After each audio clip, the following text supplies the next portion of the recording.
So the big question is, are there early warning signs of cancer? In reality, most cancer has no symptoms initially until the later stages. And that is the problem with trying to identify cancer, because a lot of the symptoms from cancer could be from a lot of other things, like fatigue, for example, insomnia. Those are two symptoms. So they could be caused by so many other things. Now, there are some symptoms that could be cancer if they're on a chronic nature and they just don't go away. And that would be a chronic sore throat, unhealing sores on your body.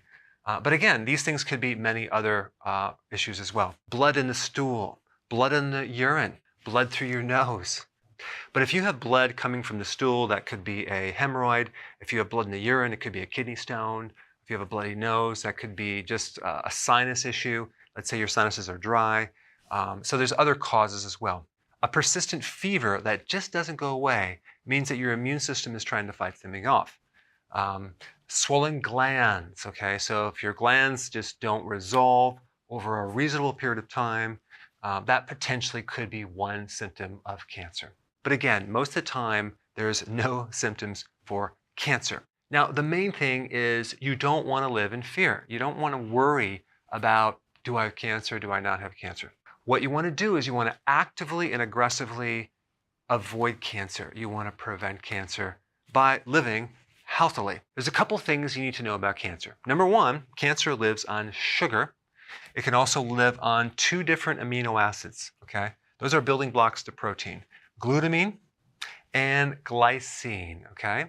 Now, here's the problem. These two amino acids are in pretty much every single food that you eat. So realize this, it's not those amino acids that cause cancer.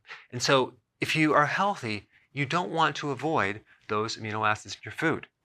The point I'm trying to make is that once you have cancer, then you want to avoid those two amino acids. Now, how do you do that? One way is intermittent fasting. That way you're cutting down the frequency of consuming those amino acids, and that will help. And also, fasting in general is very good for preventing cancer. There's a lot of reasons for that. I'm going to put a link down below for more data on that specific point. If you're healthy, you don't have to avoid these amino acids, just avoid the sugar. So if you have cancer, okay, what you could do is you could take all the essential amino acids and just avoid these two, because these two are non-essential. You don't need them. In America, cancer is the second leading cause of death. So there are several preventative things that you can do to avoid cancer. Number one, get on a ketogenic diet, reduce your carbs, avoid sugar. Right there, you're going to starve cancer. Tumors, for example, cannot live on ketones. So going on a ketogenic diet is going to be a very, very smart thing. Secondly, you want to avoid carcinogens, things that cause cancer. That would be GMO foods. That would be radiation.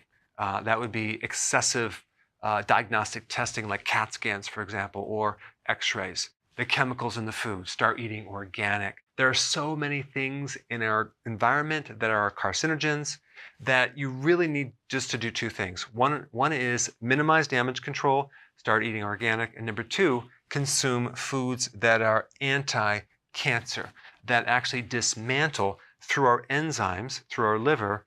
They're called phase 1, phase 2 enzymes that help to turn these poisons into harmless particles.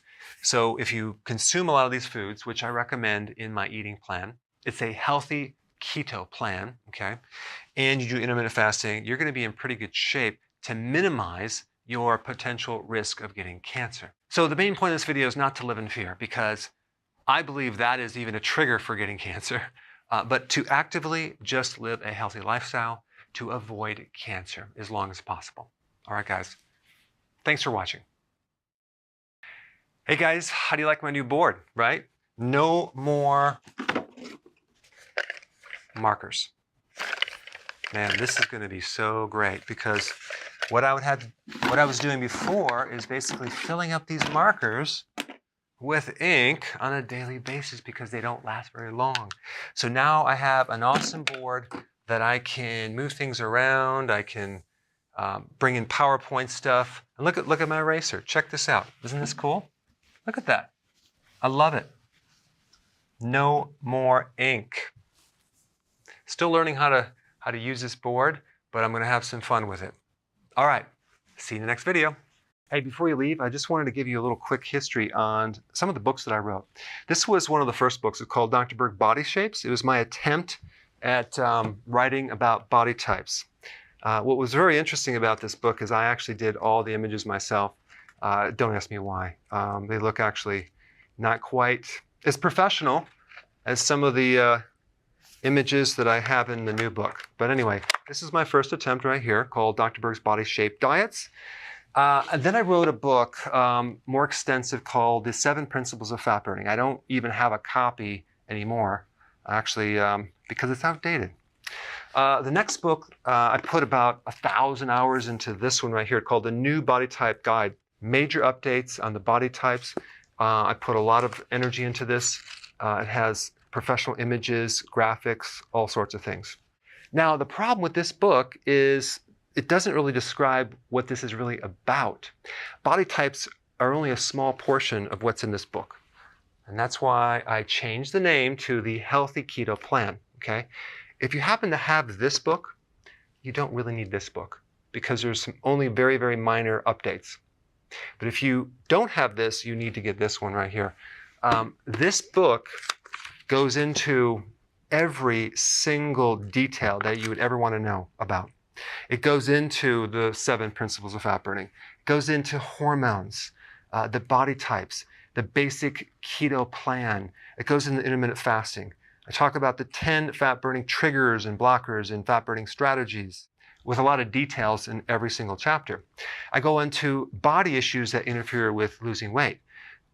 There's very few people that just have a weight problem. They have a lot of body issues, whether it's sleeping problems, stress problems, inflammation, menopause. I cover that extensively in this book.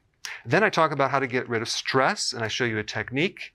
Then I get into exercising. And then I have a lot of really good recipes in this book as well. So this is a good reference guide. On my website, if you get this book, you get this one free. It's called Healthy Keto and Intermittent Fasting. This is the shortcut, quick guide to this book. And the reason I created this book is to have you, within 45 minutes, learn how to do keto, okay, in intermittent fasting, exactly what you need to do. Then you can fill in the blanks with this book right here. So right now I'm doing a special. If you get this book, you get this one totally free, or you can go to Amazon and get these individually. So I just want to clarify the difference between this book and this updated one right here. If you don't have this, you need to get this right here. That way you can get the exact correct information to do it healthily.